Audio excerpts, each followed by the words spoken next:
और रामपाल गुरु भगवान की कृपा से आध्यात्मिक शुरू। अब शेख फरीद तो घर से निकला ही न्यू था कि किसी प्रकार मेरा मोक्ष हो, उसका दूसरा उद्देश्य नहीं था।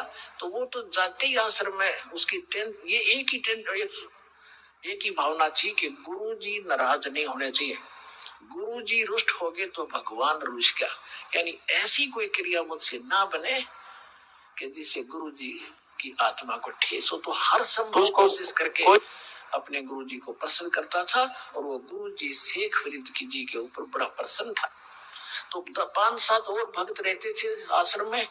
उनको जब देखा कि गुरु जी शेख फरीद के प्रति ज्यादा अट्रैक्शन है, तो ऐसा काम, ईर्षा होगी उनको, ऐसा काम करें कि गुरु जी इससे नाराज हो जाए, ऐसी कोई कहानी बनाए।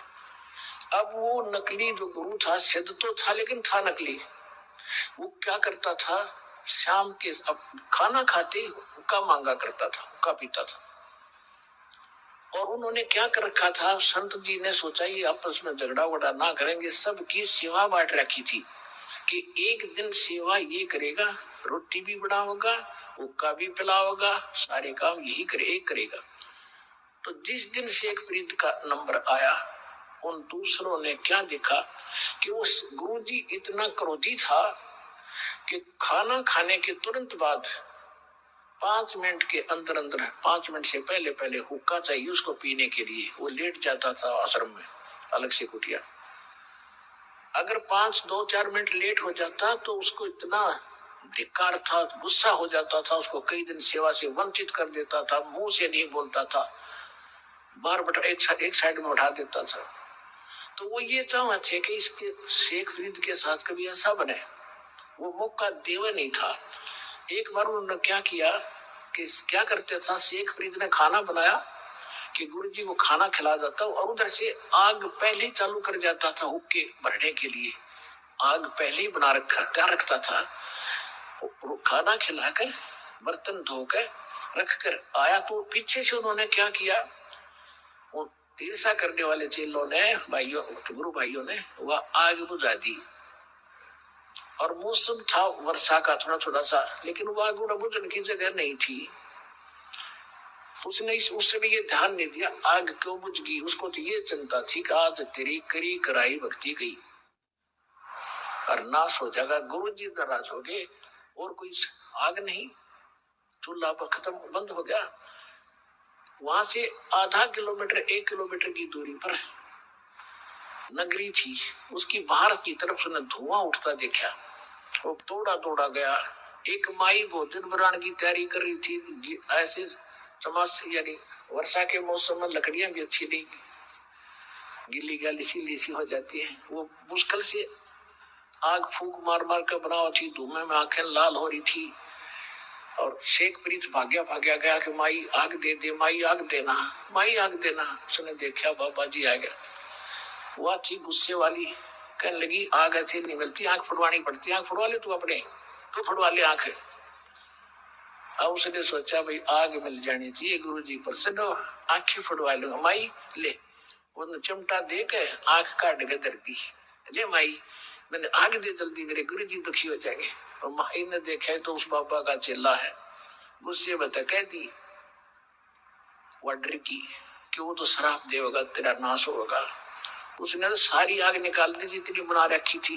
धन्य बाबा जी, वो गाल के तो भाग लिया। उसने देखा कि आंख ताड़े छोड़ गई। अब रात होगी, रात ना और सजावा कैसे। उधर से लड़के ने अपना पल्ला बांध, एक आंख पर ऐसे कपड़ा बांध लिया, गिर लिया उसके ऊपर। और गुरुजी ने पहली आवाज दी थी, आश्रम में प्रवेश हुआ था, रे शेख फरीद इतनी देर कैसे लगा दी हुक्के को। दूसरी आवाज जब दी, रहे कहा मर गया शेख तू, फरीद कहा मर गया। आया गुरुजी, आ गया गुरुजी, भाग दौड़ के हुक्का धर दिया। चलो हुक्का धर दिया तो देखा राग के क्या लग गया। आपकी दया है गुरुजी, कुछ नहीं लगा। वो भी कि मैं तो नाच का ना सार कुछ फिर होके खा। वो गुरुजी तो पी के सो गया। वो सारी रात बेचारा जैसे दुखी सुखी रात काटी। माई ने रात नींद नहीं आई, वो तो सुबह उठते ही एक और सहेली को लेकर साथ में और उस आंख को लेकर गुरुजी के पास गई, संत के पास, और माफी मांगे, नाक रगड़े, मुझे गलती होगी। माई ने सारी कहानी बताई। वो संत पूछा, रहा बात क्या है? कि आपका चेला गया था, आग लेने गया था, मैं गुस्से में थी, मैंने कह दिया आंख फूट ले, आंख फूटने से आग मिलती है, आंख फुड़ा रखी मैंने तो भी फुड़वा ले। उसने सचमुच आंख निकाल कर तक दी, बाबा जी मैं तो घनी दुखी होगी, मेरे गलती होगी, माफ करो। तो उसने देखे कौन गया था कि पता नहीं, मैं नाम तो नहीं जानती। गुरुजी ने पूछा, रहा शेख था कल तो भाई, वो फरीद था। फरीद बोला सारे आगे, अब बेटा क्या हो गया, तेरी आंख को क्या तकलीफ होगी? आप के रहते गुरुजी, क्या हो गया मेरी आंख को? कुछ नहीं होना, ये माटी आपकी है, शरीर आपका दाता, आपके निमित्त लगे।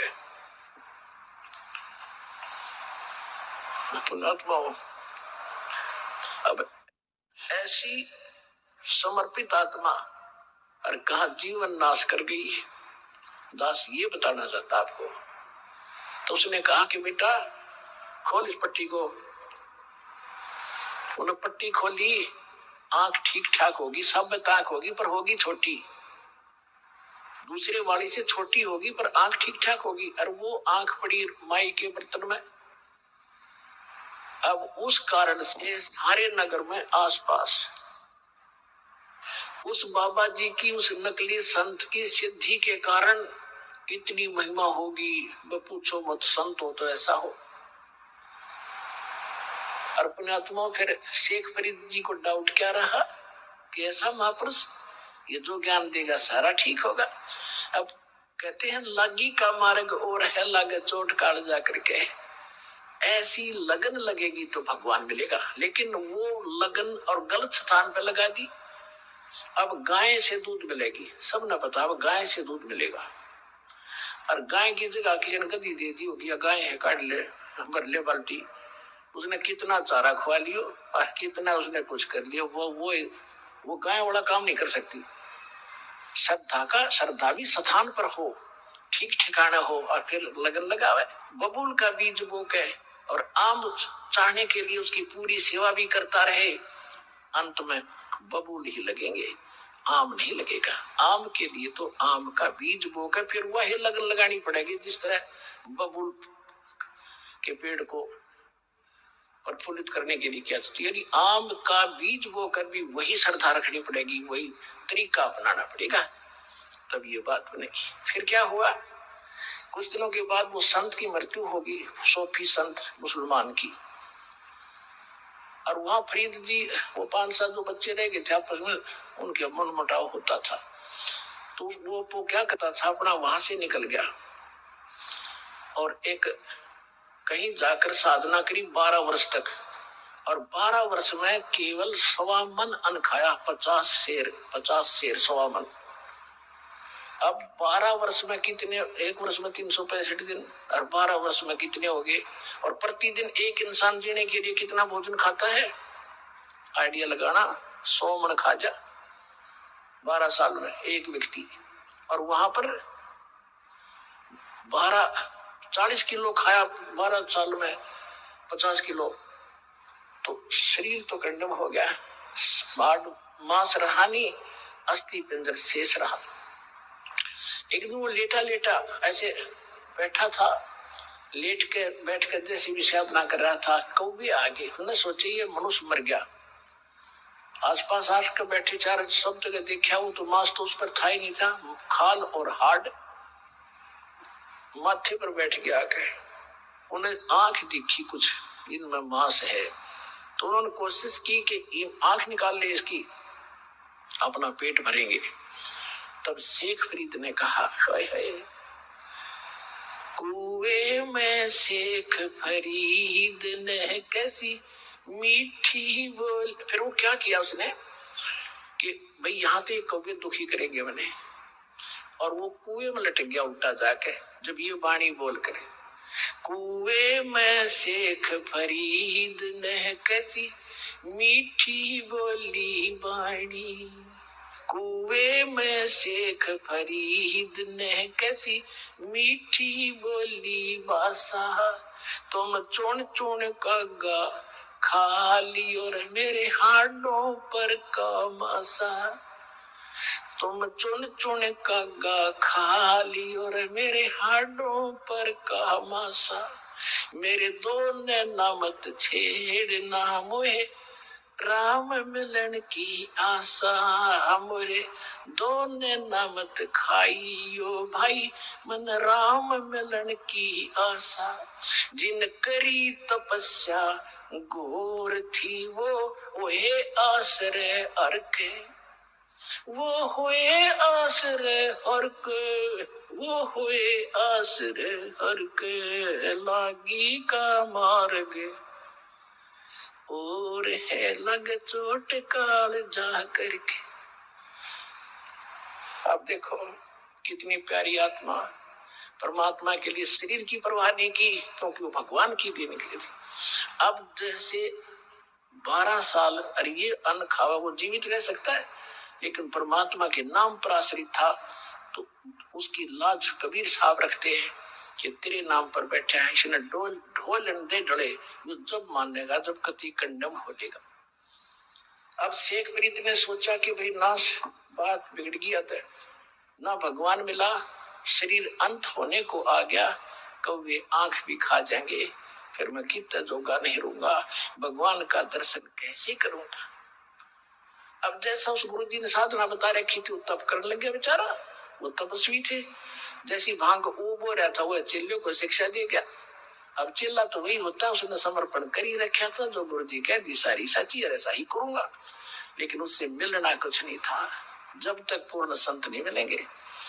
अच्छा फिर क्या हुआ, उसने सोचा बाहर रहूंगा तो ये खाएंगे, कौवे खा जाएंगे। फिर कुएं में लटक गए, फिर वो यही अर्जी ला रहा था, रे कौवियो मेरी आंखें छोड़ दियो भाई, क्योंकि बाहर तो आना ही पड़ता है थोड़ा बहुत फ्रेश फ्रूश होने के लिए भी। रो रहा है, फिर भी रो रहा कि भगवान मिला नहीं, अब क्या होगा, अब कहाँ जाऊंगा, जीवन अंत हो गया, दर्शन वाले के हुए नहीं।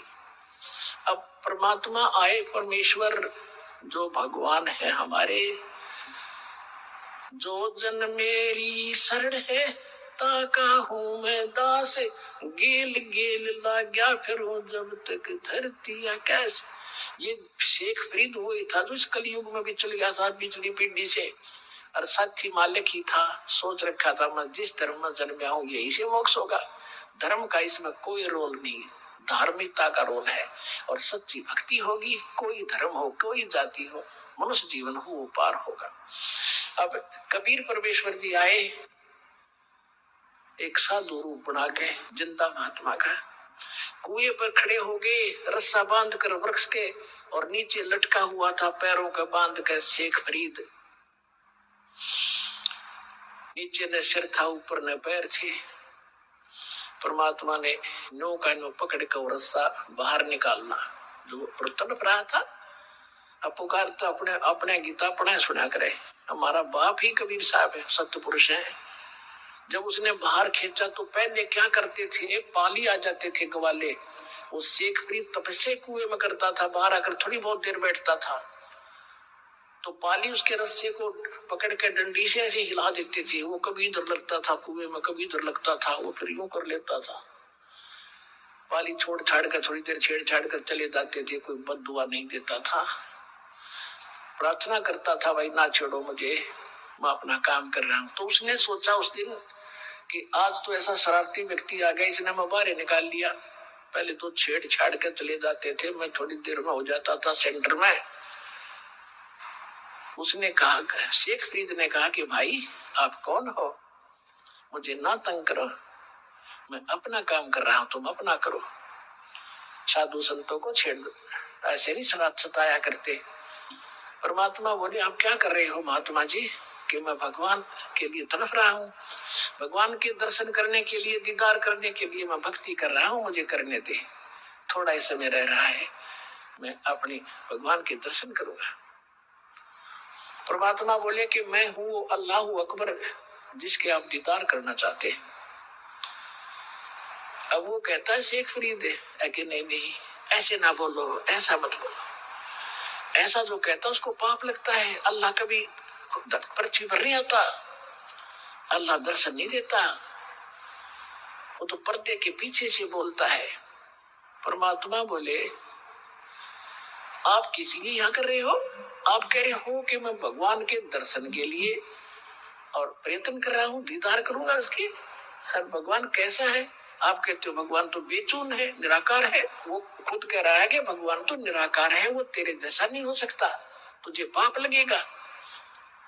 और वो तो बेचून निराकार है। परमात्मा बोले आप एक तरफ तो कह रहे हो कि मैं परमात्मा के दर्शनार्थ यानी भगवान का दीदार करने के लिए साधना कर रहा हूँ, उधर से तुम बेचून बता रहे हो। भले आदमी, अकल है ठिकानी तुम्हारी? थोड़ी क्या है और साधना क्या तुम्हारी? कहते गाम का और ज्ञान का तो इतना चमका ऐसा होया करे, एकदम गटके पट खोलने से जाता है ना, तो आ ही रहे थे इससे काम के लिए कि वो मरेगा, खत्म हो जाएगा, नहीं तो एकदम सारी बुद्धि चेंज होगी। रे तेरा गजब भैया, उधर तो हम उसको निराकार मानते हैं, फिर दर्शन के लिए मकारा खेटे दर्शन होंगे, अल्लाह तुम्हें दिखाई देगा। नो के नो पैर पकड़ लिए, उल्टे लटके लटके रहे, क्योंकि ऐसे लटका रखे थे, वार्तावरी थी। नो के नो पैर पकड़ लिए, नो सोचा कि भगवान तो नहीं हो सकता, अल्लाह तो नहीं हो सकता, पर बाखबर जरूर है। जो कुरान शरीफ में सूरह फुरकान 25 आयत 52 से 59 में स्पष्ट किया है कि जिस परमात्मा ने 6 दिन में सृष्टि की, तख्त पर जा बैठा 7वें दिन, वो अल्लाह कबीर है। उसकी खबर कोई बाखबर से पूछो, वो जानता है। तो शेख फरीद जी को पक्का विश्वास हो गया, अल्लाह नहीं तो अल्लाह का जानकार जरूर मिल गया, बाखबर मिल गया, इल्म वाला। चरण पकड़ लिए, परमात्मा ने खोल कर रस्सा बैठा लिया कि बैठ जा, मैं बाखबर हूँ और मैं तत्वदर्शी संत हूँ, तू अल्लाह ना मानने। ठीक है। कहते इस शरीर के साथ क्यों दुश्मनी कर रखी है, मुश्किल से मिलता है, इतना भी ना खाओ। कहते इतना भी ना खाओ अंगड़ाई टूटे, आलस हो जा, इतना कम भी मत खाओ कि आपकी क्या हालत हो रही है। आप वचन कब करोगे, आपकी तो बुरा हाल हो रहा है, सूखा पड़ा शरीर। श्रीमद भगवत गीता अध्याय नंबर 6 के श्लोक 16 में लिखा कि अर्जुन, ये योग यानी भक्ति साधना न तो ज्यादा खाने वाले की या बिल्कुल ना खाने वाले की, या ज्यादा जागने वाले की और न ज्यादा सोने वाले की, किसी की सफल नहीं होती। सूक्ष्म वेद में बताया है कि प्रथम अंजल संयम रखे, संयम करे खाने और पीने पे, और योग युगत सब सतगुरु भाखे। ये सब तरीका वो सतगुरु बतावेगा जब कभी आवेगा। तो कैसे भक्ति करनी चाहिए, कैसे रहना चाहिए, इन पिछले वालों की तरफ ना झांकना। उनने किक्के डले ढोए थे, उनको खाक मिला तो परमात्मा ने उसको कुछ आहार कराया, फूल फल खवाए, तो ताकत साथ थी दाता की। फिर उसको नाम दिया और कहा अब होगी तेरी मुक्ति बेटा। जब शेख फरीद की मुक्ति हुई, पुण्यात्माओं आप उन पुण्यात्माओं में से हो, परमात्मा आपको इकट्ठा कर आज लाया है, आपको सहज में वो मारे मिल गया है।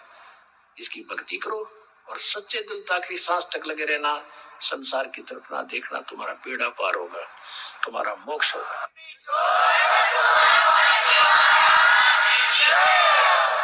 वो कंप्लीट कोरस इस दास के पास है, परमात्मा कबीर जी का दिया हुआ है, और आपका और आपकी 101 पीढ़ी पार होगी। लिख लेना भी सकते हैं अगर सच्चे दिल से लगे रहे।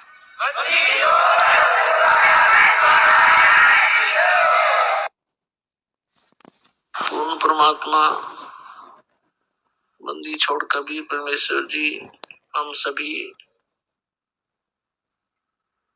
प्राणियों को सत संदेश देने के लिए, यथार्थ भक्ति ज्ञान कराने के लिए वे स्वयं ही अपने निज धाम से, अमर धाम, सनातन परम धाम, शाश्वत स्थान से चल कर आते हैं।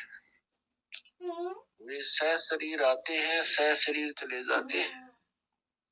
कुछ दिन यहाँ पर अतिथि की तरह मेहमान रूप में रहते हैं, लीला करते हैं और एक जन साधारण जैसी क्रियाएं करके हमारे बीच में रहकर हमें यथार्थ ज्ञान से परिचित कराते हैं, और साथ में हमें ये भी एक उदाहरण देते हैं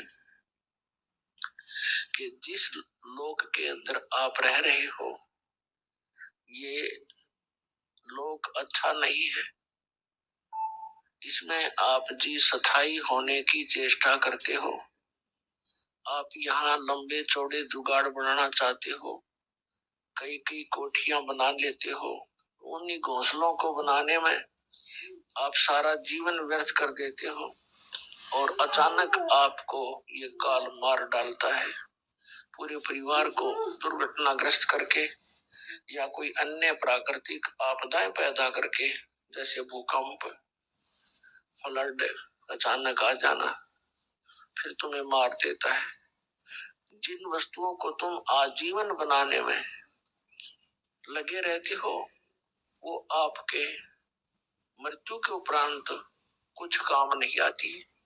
अचानक मृत्यु हो जाती है, जिनके लिए तुम सारा जीवन बर्बाद कर देते हो, उससे आपको क्या मिला? इसलिए परमात्मा स्वयं एक झोंपड़ी में रहा करते थे और कपड़ा बुन के अपना निर्वाह करते थे। हमें और साथ में भक्ति भी करते थे और हमें ये बताना चाहते थे, हमें ये रिहर्सल करके दिखाना चाहते थे कि यहाँ पर इतना ही काफी है, इतना ही पर्याप्त है। एक छोटा सा मकान हो, भक्ति और सतनाम हो, भक्ति करो, पीछा छुटवाओ, सतलोक चलो। जैसे बच्चे विद्यालय में जाते हैं, वहां शिक्षा ग्रहण करना ही उद्देश्य होता है उनका। यदि वो बच्चे वहां पर अच्छी व्यवस्था बना कर रहते हैं, कोई अलग से कमरा लेकर रहता है, या फिर स्कूल के विद्यालय के होमवर्क और क्लास वर्क को ना करके वो फिल्में देखता रहता है या वो नावल पढ़ता रहता है, तो वो अपना उद्देश्य पूरा ना करके उसे पथ भ्रष्ट है और वहां वो सुख लेना चाहता है विद्यालय के समय में, तो उसकी मूर्खता है। तो पुण्यात्माओं, ये आप सभी जितने मानव शरीरधारी प्राणी हो, आपको एक अलग से यूनिफॉर्म मिली है। ये शरीर एक यूनिफॉर्म है, एक ड्रेस है आपकी, और ये ड्रेस विद्यार्थी की होती है। विद्यार्थी मीन परमात्मा प्राप्ति करने के लिए जिनका प्रवेश हो चुका है। आप जी के इतने अच्छे नंबर हो गए, पिछले संस्कार, पिछले पुण्य, आपके इतनी परसेंटेज है पिछले पुण्यों की कि आपको इस विद्यालय में प्रवेश हो गया, अर्थात आपका मनुष्य जीवन हो गया। आपको प्रवेश मिल गया परमात्मा पाने वाले विद्यालय में, और आप इसका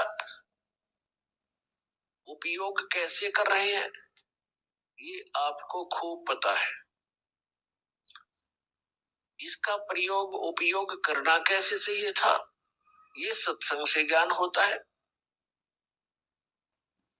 और सत्संग के अभाव से प्राणी एक दूसरे को देखकर कोई कोठियां बनाने में, बड़ी बड़ी कारें खरीदने में, लंबी लंबी फैक्ट्रियां लगाने में अपने जीवन का नाश कर रहा है।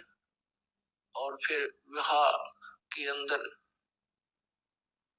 एक लोग दिखावा बकवाद करने में अपनी प्रभुता और अपने जीवन की सफलता मानता है। जिसमें इसको सत्संग पता लगता है, सत्संग के विचार परमात्मा के द्वारा दिए गए यथार्थ ज्ञान सुनने को मिलता है, उस दिन इस प्राणी को होश आता है, ये चेतन होता है, सतर्क होता है कि सचमुच हमने करना क्या चाहिए था और हम कर क्या रहे हैं। परमात्मा हमें क्या याद दिलाते हैं? राम नाम रटते रहो, राम नाम रटते रहो, जब तक घट में प्राण, कब हो तो दीन दयाल के जनक पड़ेगी कान। मानुष जन्म पाके नहीं रटे हरि नाम, जैसे कुआ जल बिना बनवायो क्या काम। मानुष जन्म दुर्लभ है मिले न बारंबार। तरवर से पत्ता टूट गिरे वो बहुर न लगता डर। राम रटत कोड़ी भलो चू चू पड़े जो चामे। वो सुंदर शरीर किस काम का जा मुख नाही नामे। कबीर जिव्या तो वाहे भली जो रटे हरि नामे। नहीं तो काट के फेंक दियो ये मुख में भलो ना चामे। राम रटत कन्या भली साकेट भलो न पूती। छेरी के गल में गल थना जिसमें दूध ने मूत। राम रटत दारिद्र भलो टूटी घर की छान। ये सुंदर महल किस काम के जहाँ भक्ति नहीं भगवान। परम पिता परमात्मा कबीर परमेश्वर जी हमें ये याद दिलाने के लिए आते हैं कि जिस क्रियाओं को तुम करके अपना जीवन व्यर्थ कर जाते हो, मनुष्य जीवन के मूल कार्य से तुम परिचित नहीं होते। और जिस कारण से आप यहाँ काल के जाल में फंसे रहते हो, मनुष्य जीवन के अंदर आपके जो पुण्य होते हैं उनको तुम नष्ट कर जाते हो। फिर पाप के आधार से अन्य प्राणियों की योनियों में जाते हो, कष्ट उठाते हो, गधे और कुत्ते की योनि पाते हो। आप कितना कष्ट उठाते हो एक जरा सी नालायकी के कारण, ये ज्ञान परमात्मा स्वयं आकर बताते हैं। परमात्मा हमें याद दिलाते हैं। साहिब से चतला ले रे मन गर्भ गुमानी। परमात्मा हमें समझाने के लिए अपने ऊपर ही सब उदाहरण दिया करते हैं। जैसे एक छोटी सी झोपड़ी में रहकर स्वयं अपने हाथों से सब क्रियाक्रम करके अपना पालन पोषण निर्वाह करते हुए दिखाते हैं। वे सर्व ब्रह्मांडों के पालन करता होते हुए भी हमें ये बताना चाहते हैं कि यहाँ तुम अधिक संग्रह करने की कुचेष्टा कर रहे हो, इसको त्याग दो। और फिर भी यदि तुम्हें किसी प्रकार की आवश्यकता यहाँ होगी और सत भक्ति तुम कर रहे हो, मेरी शरण में रह करके तुम्हारी वो आने वाली आपदाएं परमात्मा दूर करेगा। और जिन आपदाओं को आप नहीं दूर कर सकते, जिन समस्याओं का इंसान स्वयं समाधान नहीं कर सकता, चाहे सारी पृथ्वी का राजा भी क्यों ना हो, वो भी फिर परमात्मा की तरफ ही ध्यान करता है, साधु संतों के पास जाता है अपने राज्य में खैर रखने के लिए, सुख रखने के लिए, धन वृद्धि के लिए। तो पुण्यात्माओं, परमात्मा हमें याद दिलाते हैं कि पृथ्वीपति चकवे गए जिनके चक्र चलंत। रावण श्री के कौन गिने ऐसे गए अनंत। सर्व सोने की लंका होती रावण से रणधीरम। एक पलक में राज विराजी जम के पड़े जंजीरम। सोने की लंका बनाए बैठा था एक दुर्बुद्धि प्राणी रावण, और साथ क्या लेकर गया? भक्ति ना की, सत भक्ति नहीं की, भक्ति भी की उसने, लेकिन शास्त्र विधि को त्याग कर मनमाना आग्न किया। श्रीमद् भगवत गीता अध्याय नंबर 7 के श्लोक नंबर 12 से लेकर 15 तक गीता ज्ञान दाता कहता है कि इन तीनों गुणों रजगुण ब्रह्मा सतगुण विष्णु तम गुण शिव जी की जो साधना करते हैं ये व्यर्थ है। और उन्हीं में से एक रावण था जो तमोगुण भगवान शंकर की पूजा करता था, जिस कारण से उसने मनुष्य जीवन का वो लाभ नहीं मिला जिसके लिए मानव शरीर प्राप्त हुआ था। रावण जैसी भक्ति शिव का पुजारी नहीं कर सकता, वर्तमान का कर सकता नहीं और पहले कर सका नहीं। उस अपने इष्ट के ऊपर इतना डिवोटेड था, इतना समर्पित था कि उसने यहाँ से अपनी तलवार से स्वयं यहाँ से काट के शीश चढ़ा दिया, और जैसा उसने किया वैसा वर्कडन ये भगवान दे ही दिया करते हैं। लेकिन ये केवल वर्कडन दे सकते हैं, जैसा जिसने कर्म किया वैसा फल दे देते हैं, ये मोक्ष नहीं कर सकते। ये आपके प्रारब्ध में आने वाली आपदाओं को टाल नहीं सकते। जैसे उसी शिव के पुजारी पर फिर कितनी भयंकर आपदा आई, युद्ध हुआ, द्रौपदी उसको पैदा हुई, सीता जी को उठा लाया, उसका सर्वनाश हो गया, फिर भी उसका बचाव भगवान शिव नहीं कर सका। तो इसीलिए साधना भी करते हैं, भक्ति भी करते हैं, और वो शास्त्र विधि त्याग का मनमाना आचरण करते हैं, एक समरथ की उपासना ना करके आन उपासना करते हैं, तो जो वह भी यूजलेस है, उसमें भी उसका मनुष्य जीवन व्यर्थ होता है। तो बताना चाहते हैं कि सर्व सोने की लंका थी और रावण से रणधीरम, एक पलक में राज विराजी, जम के पड़े जंजीरम। फिर क्या बताते हैं, भक्ति बिना क्या होता है, भरम रहा संसार, और रति कंचन पाया नहीं भाई रावण चलती बार। कितना सोना था, और कहते हैं जब यहाँ से वो जाने लगा, मृत्यु हुई, 1 ग्राम सोना भी नहीं सांस ले जा सका। तो पुण्यात्मा हमें सतर्क करते हैं परमात्मा कि इस मनुष्य जीवन को सफल करो, इसके उद्देश्य को पहचानो और ध्यान से सुनो परमात्मा की उस अमृतवाणी को। वो परमात्मा जब सतलोक से चलकर आते हैं, अपनी प्यारी आत्माओं को मिलते हैं, उनको अपने से परिचित कराते हैं,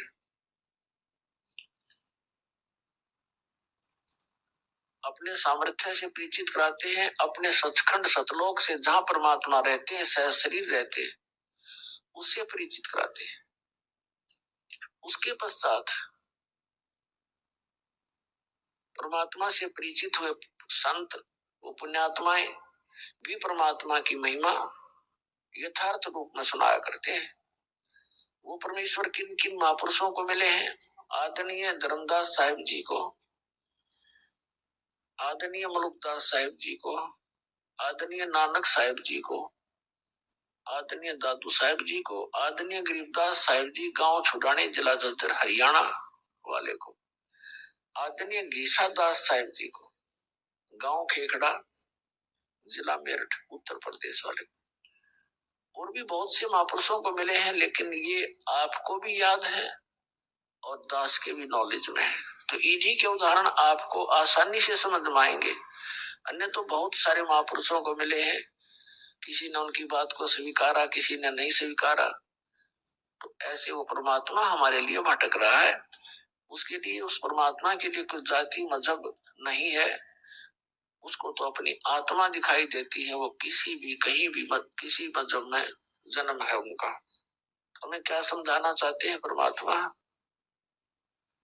साहिब, साहिब माने परमात्मा से, साहिब से चितला ले रे मन गर्भ गुमानी, ना भी कमल में नीर जमा तेरा दीना मैल बना। माँ के गर्भ में एक पानी की बूंद से आपका कितना सुंदर शरीर बना दिया, और 9-10 मास गर्भ में रखा, 9-10 महीने गर्भ में रखा, वहां तेरी करी सहाय। अपने आत्माओं, हम अपने शरीर को सुरक्षित रखने में हम कितनी व्यवस्था करते हैं, गर्मी सर्दी से बचाने के लिए वस्त्र, मकान, और इसको जीवित रखने के लिए आहार, ये सब व्यवस्था परमात्मा ने माँ के गर्भ में भी की थी, जहां ना आपका वश चला था, आपका भी कोई प्रयत्न सफल नहीं हो सकता था, और न ही माता पिता आपको कोई आहार वहां भेज सकते थे। वो परमेश्वर ने ही ऐसा कनेक्शन किया हुआ है नाभि से, माँ की नाभि से बच्चे की नाभि से कनेक्शन कर दिया, जिससे उसको सब आहार प्राप्त रहा। हम ये भी आपको खूब पता है, हम जानते हैं कि वायु के बिना प्राणी जीवित नहीं रह सकता, और वहां बगैर वायु के भी जीवित रखा। इस साइंस से पूछा कोई कि वहां कहाँ गई तुम्हारी साइंस, जो परमात्मा ने माँ के गर्भ में बच्चे को जीवित रखा और बगैर वायु के रखा।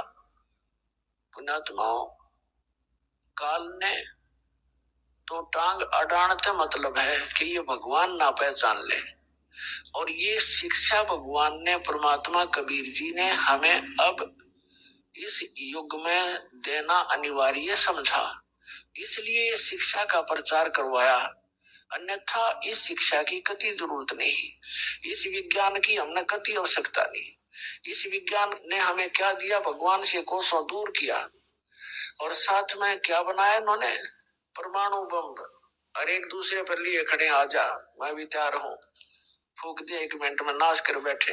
ये सीखा, टेलीविजन इंटरनेट बना के बता क्या हासिल कर लिया। ये अपनी सफलता माने बैठे, 1-2 वर्ष वर्षा ना हो, परमात्मा रूठ जा, ये सारे धरे धराए रह जाए। इनके इंटरनेट ये बना रखे इन्होंने, ड्रामा बनाए बैठे, जो काम करना था वो तो प्रारंभ ही नहीं कर रखा है। तो ये शिक्षा हमारे लिए बहुत अनिवार्य भी है, और यदि हम इसका सदुपयोग ना करके यदि हम दुरुपयोग करते हैं तो ये हमारे लिए शत्रु है, दुश्मन है हमारी यह शिक्षा। शत्रु कैसे है, मित्र कैसे है? शत्रु आपको बता दिया कि इससे हमने परमाणु बम बना लिए, वायुयान बना लिए, अच्छी बात, और मोबाइल वगैरह बना लिए, कोई दिक्कत नहीं। ये और एक अपना पैर पे कुहाड़ी मारने के लिए एक और तैयार कर दिया। तो कहने का भाव ये, फिर दूसरा इसका अवगुण ये है शिक्षा का कि हम चतुर गणे हो गए, हम चतुर बन गए, और चातुर प्राणी परमात्मा को पसंद नहीं। परमात्मा को श्रद्धालु और भोला भाला व्यक्ति ज्यादा पसंद होता है, लेकिन इस शिक्षा ने हमें बिगाड़ दिया। इन टेलीविजनों ने हमें क्या दिया, एक जब भक्ति भगवान की ये नहीं देते हैं, नहीं चलाते हैं यथार्थ, वो भी नकली भक्तियां ने तो बैठा ही रखा है नकली संतों ने। तो ये क्या दिया इन्होंने, सिनेमा चलाया, फिल्में चलाई, कोई बकवाद भर दी इंसान के अंदर, वो अवगुण ठोक दिए बच्चे बच्चे में। 5 साल का बच्चा होते ही बकवादों को ग्रहण करने लगता है, फिर आगे से चल के वो क्या समाज तैयार करेगा। तो ऐसी बिजली गिर दी शिक्षा ने। अब इस शिक्षा से हमें क्या मिला, भाई भाई का शत्रु, केवल माया का उद्देश्य बन गई। क्यों, बढ़िया कोठी चाहिए, फिल्मा में देखे, ब्याह करो तो पूरा श्रृंगार देखो लड़की का, सोने तो लुटपुट कर दे। अब गरीब आदमी की बेटी भी हुई, सोचा मैं भी नहीं कर लूं, पता कोई बात हुई है, ये बकवाद दे। और फिर वहां दिखाओगे फिल्मों के अंदर बुरा बाजेर गाजेर अगर पाछड़ पता नहीं कितना फंड, वही फिर प्रत्येक प्राणी में घर कर गया। एक विवाह करना बालकों का 10 मिनट का काम है, बकवाद इतनी कर दी। विवाह तो भगवान करके भेजा है, संस्कार जोड़ के भेजता है आपका, बाकी तो फंड कर रखा हमने अपने आप एक दूसरे ने देख। तो ये हमारे लिए हानि बनी, और इसका केवल एक लाभ है, और इसका ये लाभ हमारे लिए वरदान है। अगर हम इसका ये लाभ उठाते हैं जो दास अभी आपको बताएगा, तो फिर ये हमारे लिए वरदान है, ये अति अनिवार्य थी। वो वरदान क्या है कि अभी तक जितने भी संत महात्मा मंडलेश्वर ऋषि महर्षि हुए हैं, ये महंत संत हुए हैं, आचार्य हुए हैं, इन्होंने सदग्रंथों को पढ़ा अवश्य, लेकिन समझा नहीं। ये संस्कृत भाषा अवश्य जानते थे, लेकिन अध्यात्म ज्ञान नहीं था। आध्यात्मिक ज्ञान से इन्होंने लोक वेद बनाकर, लोक वेद सुनाकर हमारे को दिशा भ्रष्ट कर दिया, परमात्मा से कोसों दूर कर दिया, यथार्थ ज्ञान ना दे करके। और हम इन महापुरुषों को जो संस्कृत बोलते रहे, फिर उसका हिंदी अनुवाद, अक्षत्रिय भाषा में अनुवाद जैसा उन्होंने किया, हमने यही सोच लिया कि ये जो शिक्षा ज्ञान दे रहे हैं, ये जो सेंटेंस इसने बोला है गीता जी का, पुराणों का, वेदों का जो श्लोक बोले हैं, मंत्र बोला है, इसका जो अनुवाद इसने किया ये सही किया होगा, क्योंकि ये संस्कृत में बोल रहा है और सभी सदग्रंथ संस्कृत भाषा के अंदर ही लिखे हुए हैं। तो हमारे पूर्वज ये सोचकर कि बड़ा विद्वान है, पंडित है, मंडलेश्वर है, संस्कृत भाषा के जानने वाला है, उन्होंने जो भी ज्ञान हमें दिया हमने ग्रहण कर लिया, और वो ज्ञान वेदों, गीता, पुराणों वाला नहीं था। उन्होंने पुराणों का ज्ञान ना दे करके, पुराणों का नाम लेकर के हमें अपने विचार, लोक वेद, भगवान से दूर करने वाली विधि भक्ति की वो बता दी। और जिस कारण से फिर हम कहाँ गए? प्रेत बन गए, भूत बन गए। फिर वो प्रेत बनकर दुखी होते हैं, किसी को सौपन में दिखते हैं, किसी के अंदर प्रवेश करके बोलते हैं मैं बर्बाद हो गया, मैं भूखा मर रहा हूँ, मैं प्यासा मर रहा हूँ। फिर उन गुरुओं के पास जाने लगे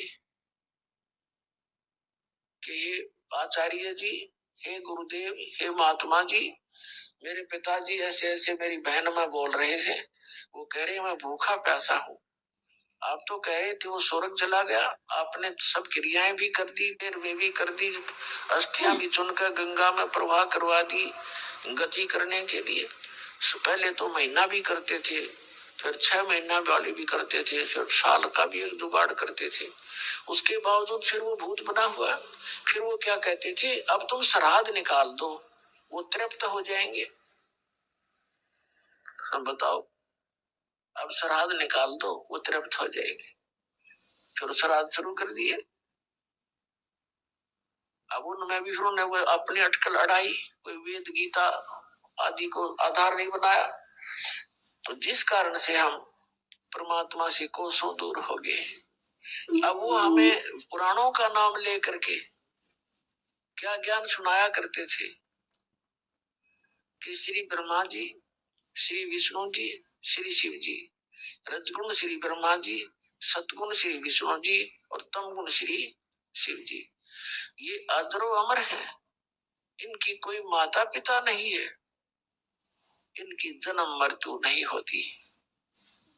और कुछ एक यहाँ तक भ्रष्ट हो चुके हैं, इनके को ज्ञान तो है ही नहीं। तो भोले आदमी जो श्रद्धालु होते हैं वो और भोले होते हैं, उनको कति ये ज्ञान नहीं होता। इन मंडलेश्वरों के पास जाते हैं, इन महापुरुषों को के पास जाते हैं, इनसे प्रश्न करते हैं कि श्री कृष्ण भगवान की क्या स्थिति है, परमात्मा कौन है, कैसा है।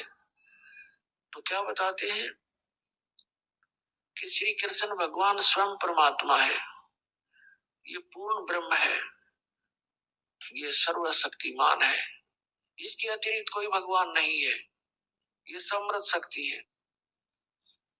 फिर किसी ने प्रश्न किया, क्या श्री ब्रह्मा विष्णु महेश की के श्री कृष्ण जी ही विष्णु अवतार हैं? तो फिर ये भी कहा करते ये अज्ञानी कि हाँ, श्री विष्णु जी ही श्री कृष्ण रूप में देवकी के गर्भ से जन्मे थे।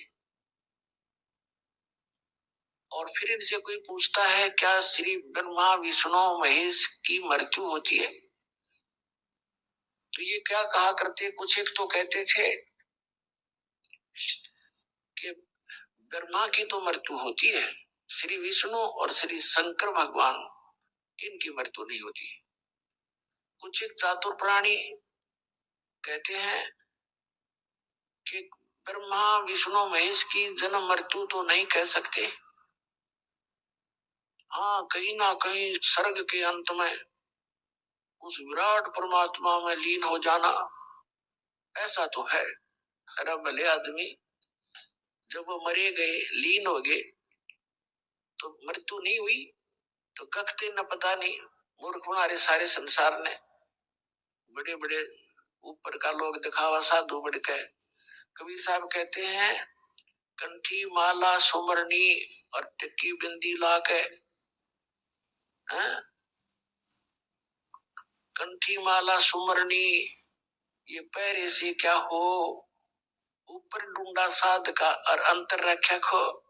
ऊपर तो दिखा बड़ा महात्मा है, तिलक तलक लगा के बिंदी बिंदी ला के माला चार पैर के, नो दिखा बड़ा महापुरुष है पहुंचा हुआ, और अंदर खख नहीं, तुम्हारे पास ज्ञान नहीं, अज्ञान से भरे हो।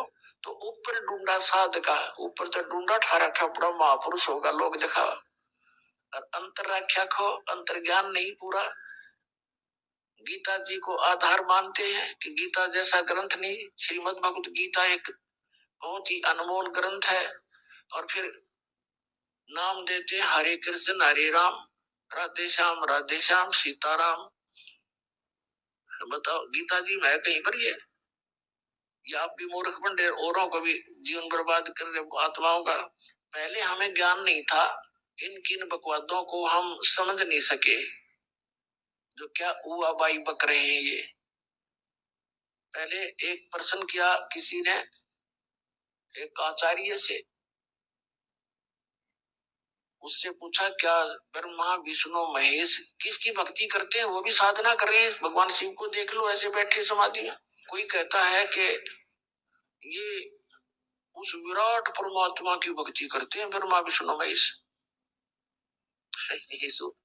इस मूर्ख ने कोई पूछा, अब तो तू कह रहा था श्री कृष्ण स्वयं परमात्मा है, पूर्ण ब्रह्म है, इसके अतिरिक्त कोई भगवान नहीं है, अरे का यो विराट परमात्मा की भक्ति करते हैं, फिर ये कृष्ण क्या रहेगा तुम्हारा, ये व्हाट इज कृष्ण फिर।